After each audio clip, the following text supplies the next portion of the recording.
बिहार विधानसभा चुनाव के कुछ ही महीने बाकी हैं। ऐसे में सूबे में जहां सीएम रेस को लेकर चर्चा थी, वहीं अब राजनीतिक दलों के बीच सीट शेयरिंग की चर्चा होना शुरू हो गई है, जिसके चलते बिहार में गुरुवार को महागठबंधन की बड़ी बैठक हुई थी। इस मौके पर विकासशील इंसान पार्टी वीआईपी प्रमुख मुकेश सहनी ने बताया कि महागठबंधन में सीएम के चेहरे को लेकर कोई विवाद नहीं है।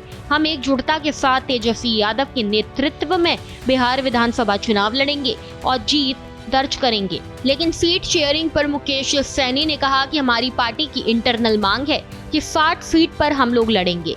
महागठबंधन में 243 सीटें हैं, उस पर सब मिलकर संयुक्त लड़ाई लड़ेंगे और सभी सीट एक एक करके जीतेंगे। इसी के साथ उन्होंने ये भी कहा कि कौन सी पार्टी कितनी सीट पर लड़ेगी, ये बहुत जल्द साफ हो जाएगा।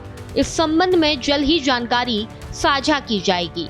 वहीं सीएम फेस को लेकर महागठबंधन का स्टैंड क्या होने वाला है, उन्होंने पूरी तरह से इस पर साफ कर दिया है। उन्होंने कहा कि मुख्यमंत्री कौन होंगे, उप मुख्यमंत्री कौन होंगे, हमारे गठबंधन में ये स्पष्ट है, लेकिन आने वाले समय में मीडिया को जानकारी दे दी जाएगी। हमने सह कमेटी के साथ चर्चा की है, वे रिपोर्ट बनाएंगे, उस रिपोर्ट के आधार पर हम काम करेंगे। सीएम फेस को लेकर उन्होंने कहा कि उस पर कोई विवाद ही नहीं है, किसी और की दावेदारी की तो बात ही नहीं है। एकमात्र चेहरा तेजस्वी यादव है।